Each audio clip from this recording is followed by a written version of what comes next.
श्रीमान बाबुल सुप्रियो जी, श्रीमान कैलाश विजयवर्गीय जी, बंगाल के ही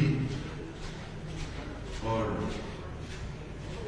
राजा राम मोहन राय पुस्तकालय के कर्ता धर्ता श्रीमान कंचन गुप्त जी, हमारे सांस्कृतिक सचिव राघवेंद्र सिंह जी, श्रीमती निरुपमा जी, श्रीमती साराबाई और आज के कार्यक्रम में उपस्थित सभी गणमान्य अतिथियों और विशेषकर जो आज यहाँ से एक संदेश लेकर बंगाल के लगभग 900 किलोमीटर तक जाने वाले मेरे युवा साथियों, आप सभी को मेरा नमस्कार।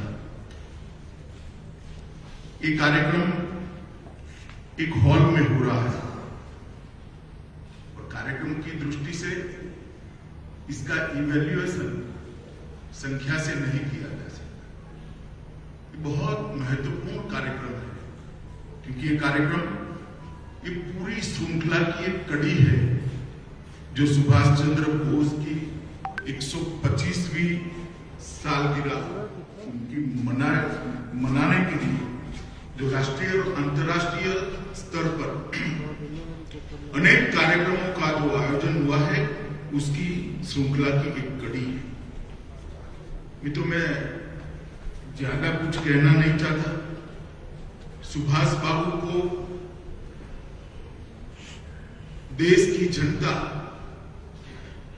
इतने साल के बाद भी इतने ही प्यार और सम्मान से याद करती है जितना वो जीवित थे और संघर्ष करते थे तब याद करती है।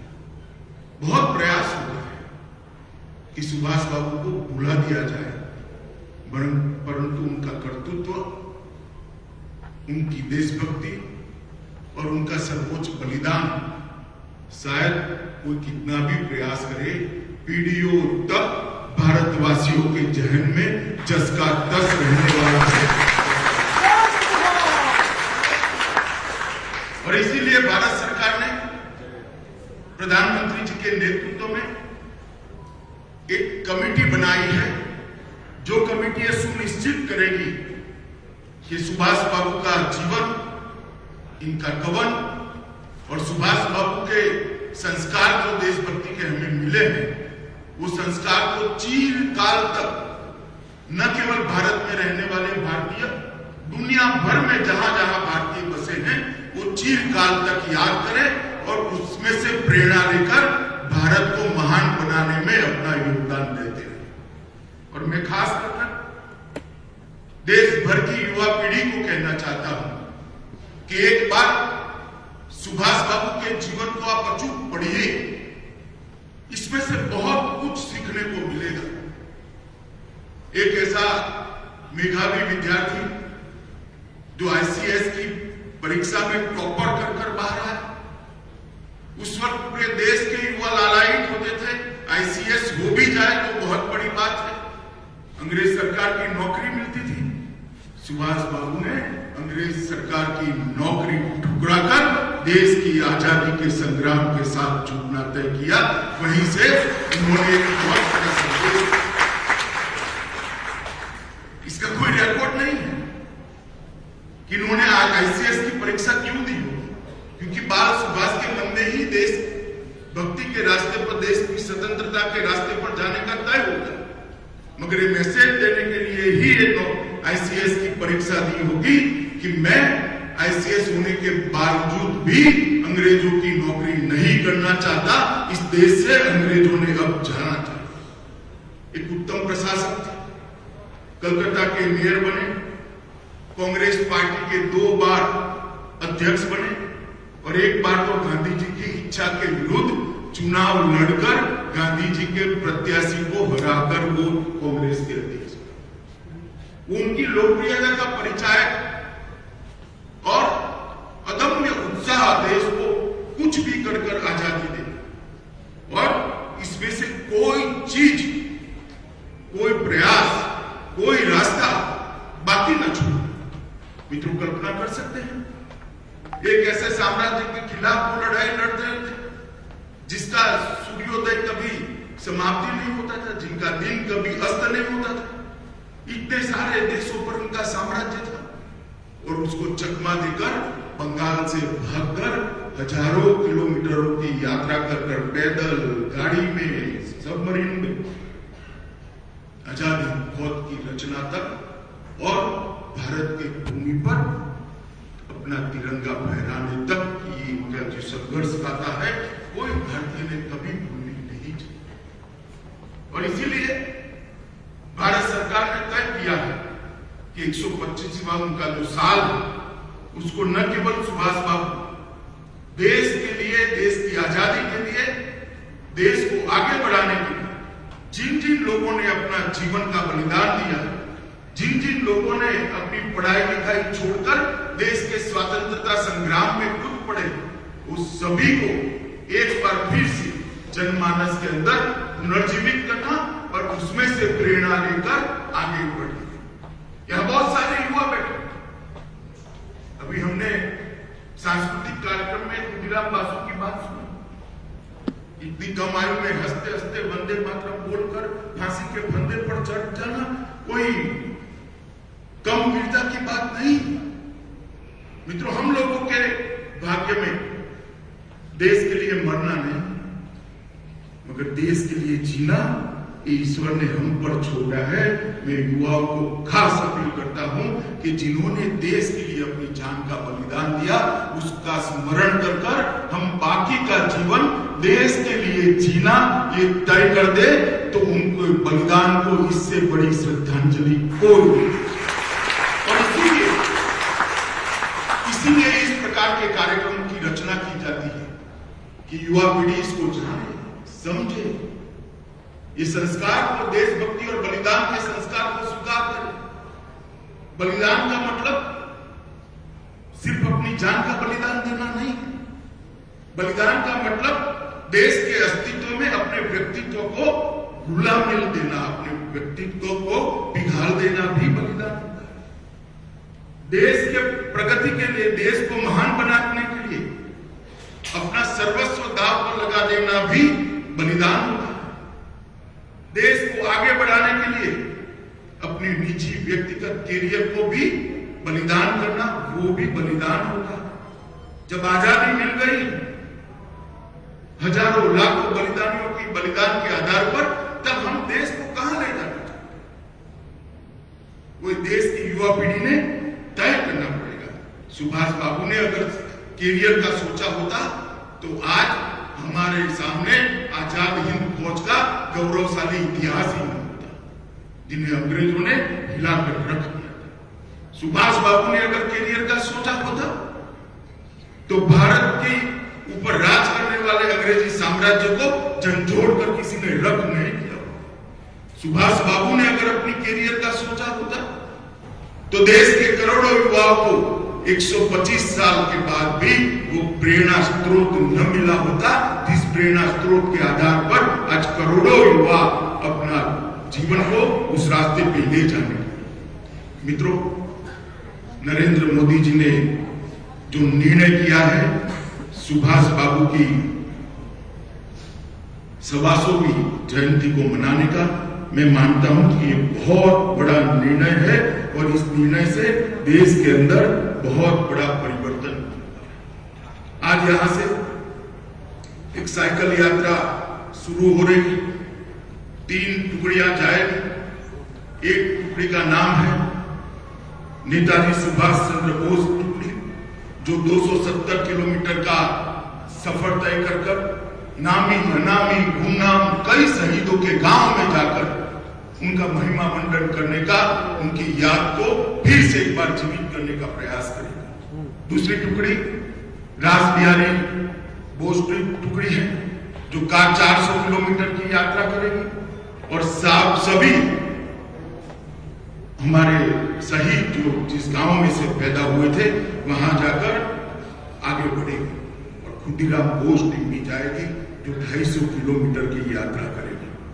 मित्रों, ये प्रयास जो युवा कर रहे हैं, मैं इनको आज समग्र देश की ओर से साधुवाद देना चाहता हूं कि आप जो यात्रा कर रहे हो ये भारत के पुनर्जागरण की यात्रा, क्योंकि जिस देश की युवा पीढ़ी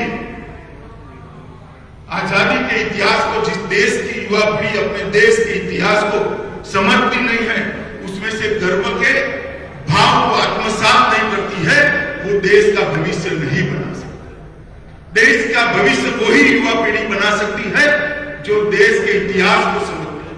देश का भविष्य वही युवा पीढ़ी बना सकती है जो देश के इतिहास की सारगर्भिता को आत्मसात करती है। देश का भविष्य वही युवा पीढ़ी बना सकती है जिन्होंने देश के लिए बलिदान दिया, उनके प्रति दिल में सम्मान रखती है और उनके उद्देश्यों को पीढ़ी दर पीढ़ी आगे ले जाने का जज्बा।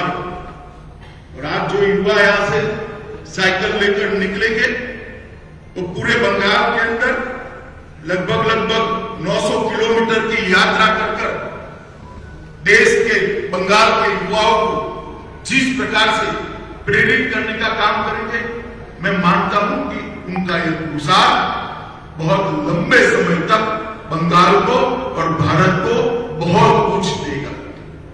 आज हमारे इतिहास को हमने अपने नजरिए से भी देखने की जरूरत है, हमारे इतिहास को अपने नजरिए से समझने की भी जरूरत है। आज मैंने जो सांस्कृतिक कार्यक्रम दिया उसके निर्देशिका और सभी कलाकारों को मैं हृदय से बधाई। मैं बंगाली बहुत नहीं समझता, मगर उनके मुख के भाव समझा देते थे कि वो क्या कहना चाहते। मित्रों, इतनी सुंदर अभिव्यक्ति जो समय को भी जीवित कर देती है, जो भूतकाल को भी वर्तमान में परिवर्तित कर देती है और जो रोंगटे खड़े कर फिर से एक बार देशभक्ति के जज्बे को जागरूक करने के लिए मजबूर कर देती है, ऐसी अभिव्यक्ति बहुत कम देखने को मिलती है।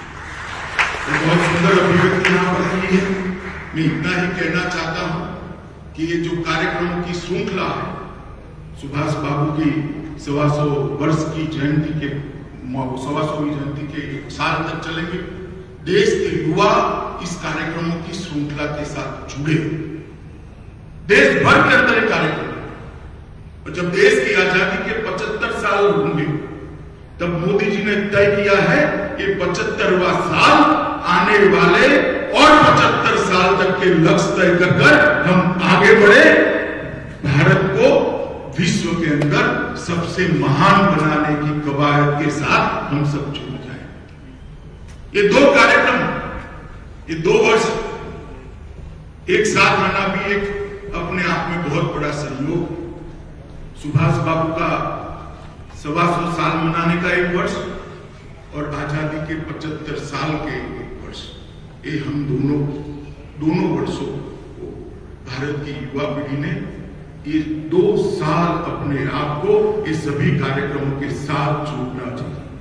सभी कार्यक्रमों के अंदर अपनी भागीदारी करनी चाहिए और सभी कार्यक्रमों को आने वाली पीढ़ियों को जिसमें से प्रेरणा ले, इस प्रकार से आगे बढ़ाना चाहिए। मित्रों, मैं इतना ही कहता हूं कि जिन्होंने देश के लिए पूरा जीवन दे दिया, युवा अवस्था में ही अपनी जान का बलिदान दे दिया, बहुत सारे लोगों ने अपनी पढ़ाई लिखाई छोड़ दी, बहुत सारे लोगों ने अपने जीवन को सर्वस्व न्यौछावर कर दिया। इस देश में ढेर सारे ऐसे लोग हैं जिनके पूरे परिवार का, मकान का, पूरी संपत्ति का 10-10 बार कुर्की हो गया, मगर वो परिवारों ने लड़ाई लड़ना नहीं छोड़ा। कई ऐसे लोग हैं जिनको 2 जन्मटिप एक जीवन के अंदर हो गई। वीर सावरकर को एक ही जीवन के अंदर 2 जन्मटिप हो गई। इन लोगों के बलिदान के आधार पर आज भारत यहां तक पहुंचा है, मगर हमें संतुष्टि नहीं होनी चाहिए। इन लोगों ने बलिदान सिर्फ आजादी के लिए नहीं दिया, इन लोगों ने बलिदान दिया था भारत माता फिर से एक बार विश्व गुरु के स्थान पर अपने दैदीप्यमान स्वरूप के साथ विराजित हो, इसके लिए बलिदान दिया था। और जब तक इसकी सिद्धि हम नहीं कर देते, हमें चैन लेने का कोई अधिकार नहीं।